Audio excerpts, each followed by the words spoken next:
The FDA has received hundreds of complaints about the intravenous filter designs to catch blood clots in the patients who can't take blood-thinning medication. Recently, I talked with attorney Jeff Gaddy about the dangers, I mean serious dangers, about these filters and what the company knew about the dangers. Let's take a look. Jeff, it looks like the FDA let another one get by. It is, I don't know how many times we're going to have to do stories like this till the public starts announcing and understanding that the FDA has become completely dysfunctional. This IVC filter never should have happened. First of all, lay out for the viewers what is the IVC filter to begin with. What is this product we're talking about? Sure, Mike. The IVC filter is a medical device that's intended to prevent pulmonary embolism. Essentially, it's a device that looks kind of like a spider. It's implanted in the inferior vena cava, which is the largest blood vessel in the body. And this device is implanted just below the kidneys in that vessel, and it's intended to trap blood clots that may be traveling up that vein. The problem that we're seeing with these IVC filters is that the manufacturers look to get into the retrievable filter market and attempted to establish a niche. And what they did was they took a permanent filter, which was a pretty decent product, and they weakened it. In other words, Jeff, this is a story we hear about time and time again. You have something that works.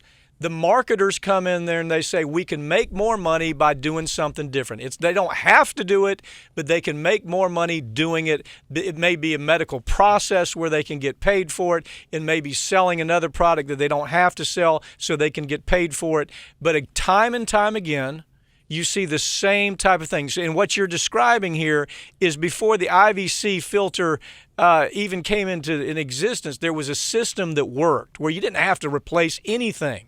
There was no risk of breakaway. There was no risk of migration. There was no risk of an anaphylactic kind of immunology reaction. So why do you even have this product out there? Well, you hit on it already, Mike. It's money. They had a permanent filter that was doing a good job of preventing pulmonary embolism in patients that were contraindicated for blood thinners. They went into the retrievable market, and in order to make the filter retrievable, they had to weaken the filter. This is a device that's put into a very dynamic part of the body. This is the largest blood vessel in the body, and there's a lot going on there, a lot of blood rushing through.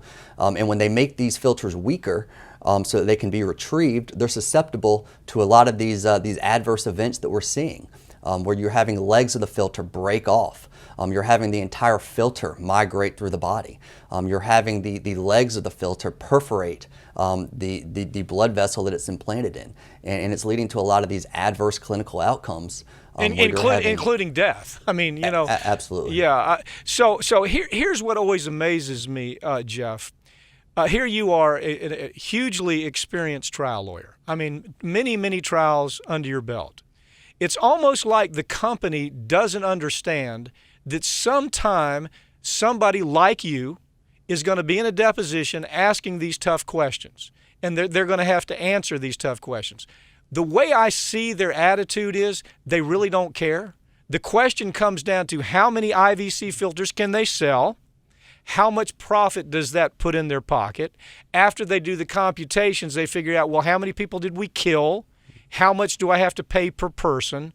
And it's almost, the only case we hear about in that regard is the Ford Pinto case, where they calculated we can kill X number of people and still make a profit on our exploding gas cans. Mike, you're absolutely right. These medical manufacturers love to say that they put the patients first, but when we get in there and start to look at the corporation documents and look at how they really act, we see that that's not the case at all. In fact, NBC News did an investigation into C.R. Bard, one of the big manufacturers of IVC filters, and one of the things they found was back in 2002, when there were initially some deaths from these retrievable filters.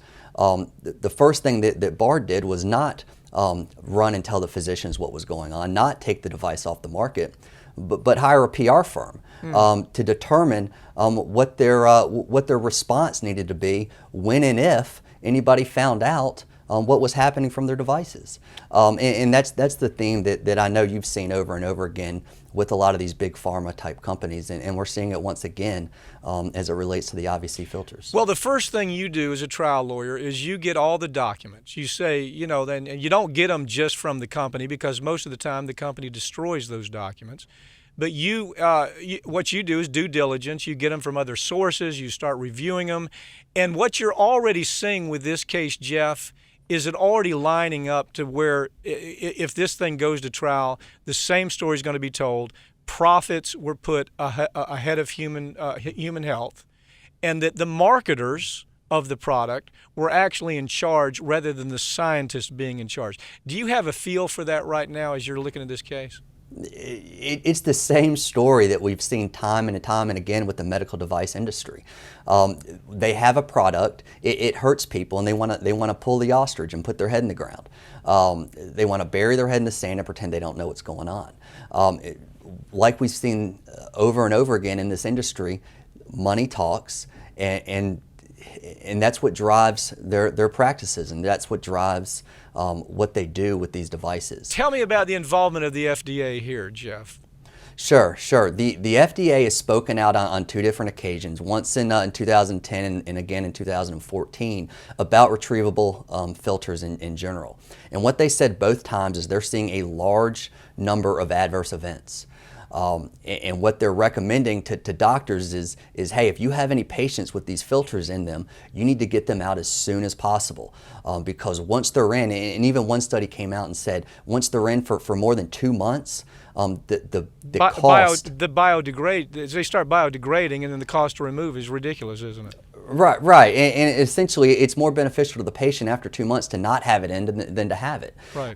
However, in the face of the FDA coming out and saying you need to get these things out as quickly as possible, the medical manufacturers continue to tell doctors that retrieval is optional. Okay, well, let me first of all, I think you would agree, it's remarkable that the FDA would do anything. Because once a product is on the market, like an IVC filter or whatever it is, the FDA usually does nothing. I mean, they will simply allow it to happen. So the very fact that the FDA is saying you better take some action is in and of itself like a big red flag, isn't it?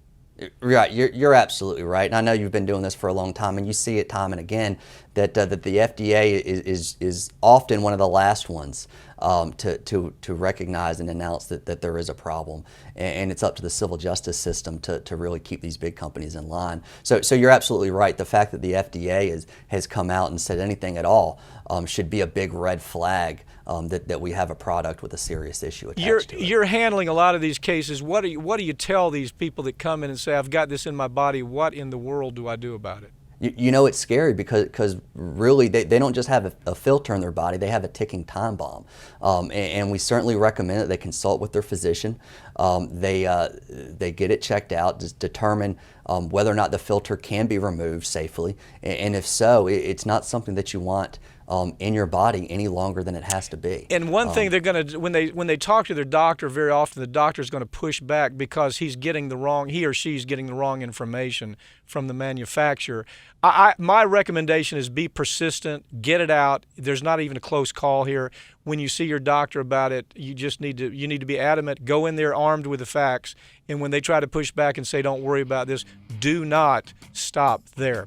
Jeff Gaddy, thank you for joining us. Good luck on this case. I know they've got a big problem with you working on it. Appreciate you joining me. Thanks for having me, Mike.